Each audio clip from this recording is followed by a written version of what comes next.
Max Verstappen will copy two F1 legends in Charles Leclerc battle. Tony Jardine exclusive. That is the opinion of motorsport expert Tony Jardine, who has compared the Red Bull driver to F1 legend Ayrton Senna. And Red Bull are getting set for Sunday's Australian Grand Prix in Melbourne, which kicks off the coming season. And hopes will be high for the 21-year-old, who is among the top prospects in the world of motorsport. Verstappen has the opportunity to break Sebastian Vettel's record of being the youngest F1 champion in history.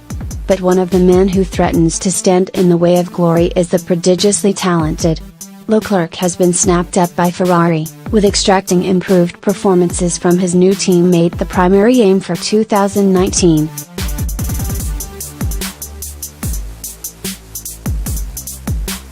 However, the 21-year-old proved in pre-season testing in Barcelona that he is not there to simply make up the numbers. Verstappen and Leclerc will be two of the drivers to look out for in the chasing pack behind defending champion Hamilton and closest rival Vettel. Jardine, though, can only see one winner if it comes to a battle between the Red Bull and Ferrari drivers. And he's tipping Verstappen to channel the spirit of Hamilton, as well as Senna, in order to come out on top.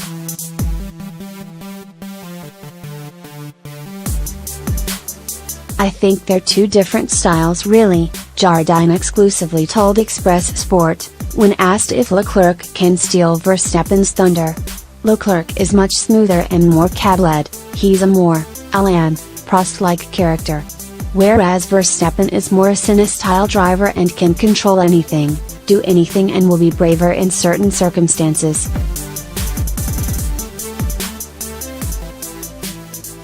I think Leclerc will end up at a similar level, but I think that, when it comes down to the big duel, I think Verstappen will be pretty Lewis-like in that regard.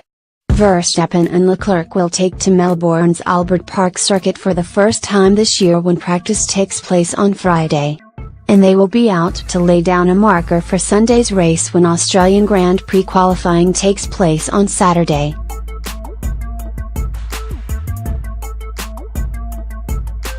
Next news: why 2019 could be Lewis Hamilton's toughest year yet. When Lewis Hamilton said 2019 would be his biggest challenge since joining Mercedes, he wasn't kidding. Lap times from testing can be misleading, but within his team there is a genuine concern that the new car, known as the W10, has already given away precious tenths of a second to Mercedes' main rivals, Ferrari.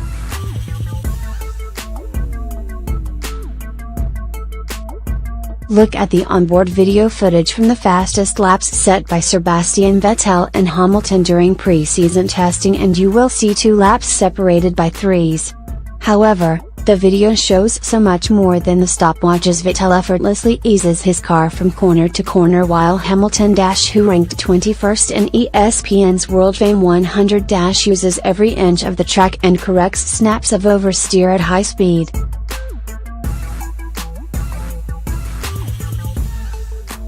The times might have been close, for all important loads might also have been close, but Vettel was undoubtedly the more comfortable driver over the duration of the lap, and that counts for an awful lot when it comes to maximizing the potential of a race car. Of course, Ferrari has started the season in a position of strength before. Vettel has won the past 2 Australian Grand Prix and still gone on to lose both championships by the end of the year.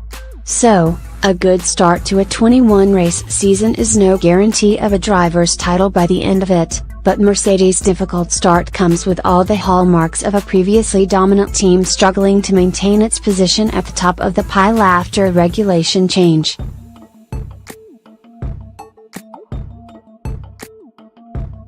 The history of Formula One is littered with winning streaks being brought to an end by revisions to F1's rulebook. A change to the tires hobbled Ferrari in 2005, McLaren and Ferrari were both knocked into the midfield by a significant aero change in 2009, and a new engine formula in 2014 stopped Red Bull from claiming a 5th consecutive title. Mercedes' hegemony survived the last major rule change between the 2016 and 2017 seasons, but in that time Ferrari closed the gap significantly, and arguably had a car capable of championship success during both years.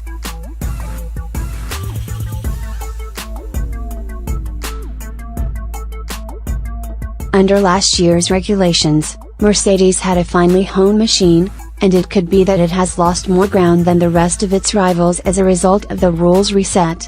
The simplification of the front wing, brake ducts and barge boards under the 2019 rules might not be as big a visual change as the wider cars of 2017, but the differences have still had noticeable impact on the aerodynamics of each car.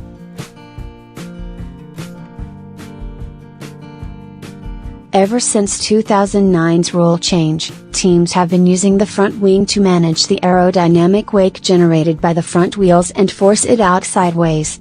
Those two rotating lumps of rubber create a nasty cocktail of turbulent air, and it has the potential to play havoc with the downforce generating devices further downstream.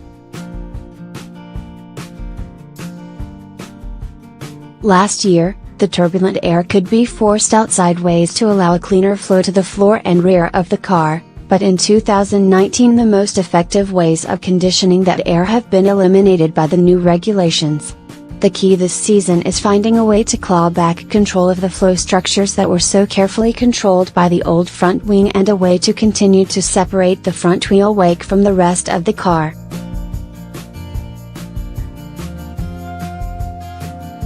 With just testing to look at, it's still too early to tell whether Mercedes has succeeded or failed in that task, but the early signs are that the car is lacking some of the rear stability the drivers need to push to the limit. Hamilton will have been aware of that the moment he first drove the car in anger, and it seems his worst fears have been backed up by the data Mercedes collected in Barcelona. But the challenge facing the world champions is not insurmountable. There were moments last year when Ferrari clearly had the quicker car and Mercedes was able to react by upping its own development rate. Hamilton is aware of his team's capability, and he is experienced enough to know the importance of talking it up in the media.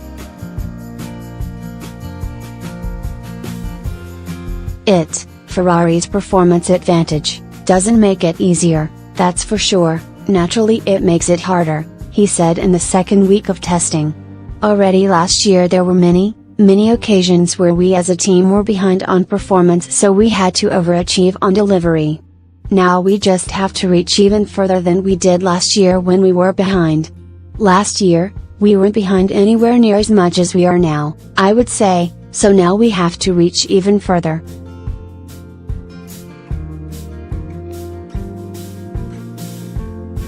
That means we have to squeeze our performance even more, but we're going to have to be careful also in that scenario because that can just push you over the edge and you can have faults.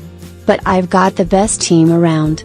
It's no coincidence that we're world champions, so we just have to be diligent and stay balanced. For a neutral fan, the idea of seeing Hamilton in a less than competitive car is scandalizing.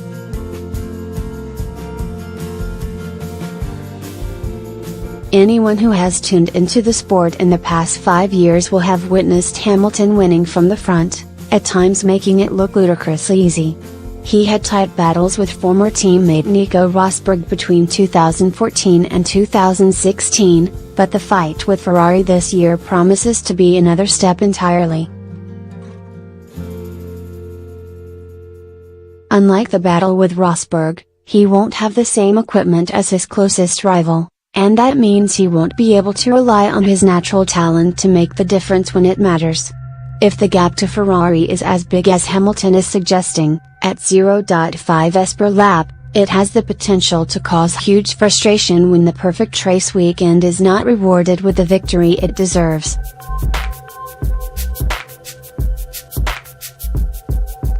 It's not clear how he will react to that, but watching it will be fascinating.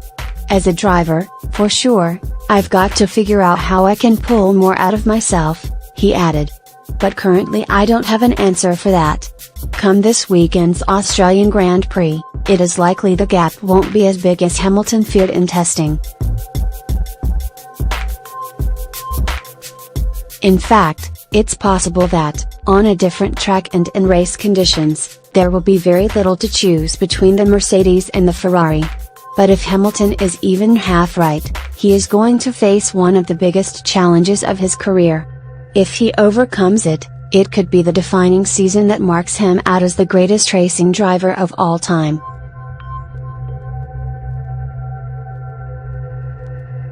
Thank you for watching the video. Be sure to share and subscribe to your channel to get the latest sports news around the world. Wished health and success.